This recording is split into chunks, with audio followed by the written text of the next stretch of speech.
প্রায় 11:30 দিকে আসছি সার্ভিস সেন্টারে, ইয়ামাহা উত্তরার যে সার্ভিস সেন্টার সেখানে আসছি।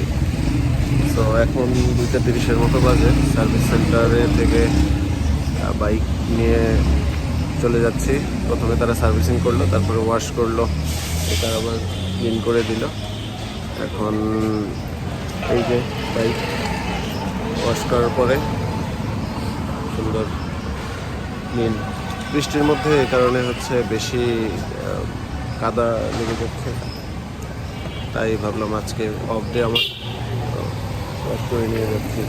ওয়াশ করলে যে বেশি দিন থাকে এরকম না, ম্যাক্সিমাম 7 দিন, তারপরে আবার নোংরা হয়ে যায়। So okay, tata.